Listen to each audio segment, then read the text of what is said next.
It's your boy J Pillar, baby. We back at it. We got the African origin of civilization, myth or reality by Dr. Cheik Anta Diop, right? So let's see what he says. We'll go right here. He says, ancient Egypt was a Negro civilization. The history of Black Africa will remain suspended in air and cannot be written correctly until African historians dare to connect it with the history of Egypt.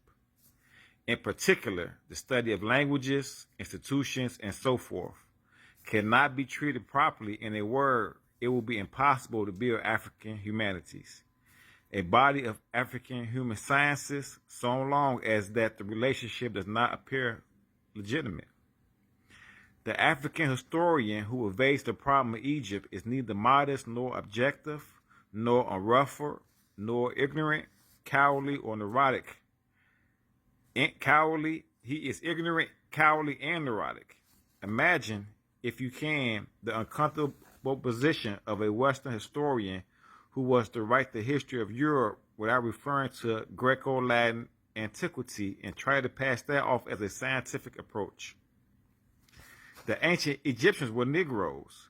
The moral fruit of their civilization is to be counted among the assets of the Black world. Instead of presenting itself to history as an insolvent debtor, the Black world is the very initiator of the Western civilization foundation, flaunted before our eyes today. Pythagorean mathematics, the theory of the four elements of Thales, of Miletus, Epicurean materialism, Platonic idealism, Judaism, Islam, and modern science are all rooted in Egyptian cosmology, in science. One needs only to meditate on Osiris as the Redeemer, God who sacrifices himself, dies, and is resurrected to save mankind, a figure essentially identified with Christ, right? So let's get into it. The ancient Egyptians were a Black civilization, an African civilization, right? He said the history of Black Africa remains suspended in air and cannot be written correctly until the African historian dared to connect it with the history of Egypt. So he said, hey, you gotta connect Black history, African history for us with Egypt. Because it's a piece missing that we need, right? To dominate again, right? It's not the only piece though, it's some other pieces too. And he said in particular, the study of languages, institutions, and so forth cannot be treated properly. In the word, it is impossible to build African humanities, a body of African human sciences, so long as the relationship does not appear legitimate. So he's saying as long as you let other so-called people make you feel like Egypt is not dealing with African or Black, Black people, African people, Moorish people, that it's impossible for you to even write history books because you're missing such an important part, right? He's like, the African historian who evades the problem is neither objective, unruffled. He is ignorant, cowardly, and neurotic. So he like, hey, if you're trying to avoid it, you just showing that you're scared of these white folks or these other Arab folks. You're scared of them. You're a coward. And a coward dies in death, like Tupac taught us, right?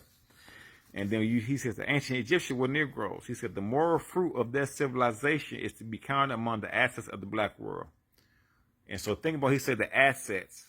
You ever seen like Earn Your Leisure? They got a shirt called Assets and Liabilities, right? What's a liability? Okay, now what's an asset? This is an asset to the Black world, right? Instead of presenting itself to history as an insolvent debtor, the Black world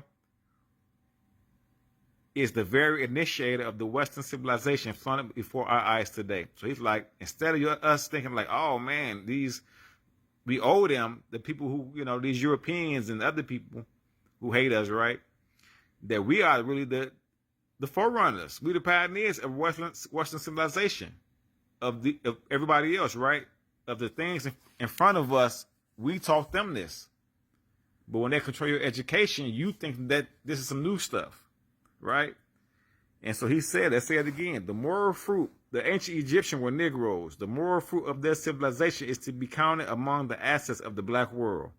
Instead of presenting itself to history as an insolvent debtor, the Black world is the very initiator of the Western civilization flaunted before our eyes today. You are the creditor, We are the creditors, not the debtor. We're creditors, right? It's your boy Jay Peller reading not the Cheik Anta Diop book, The African Origin of Civilization, Myth or Reality. You feel me? Peace.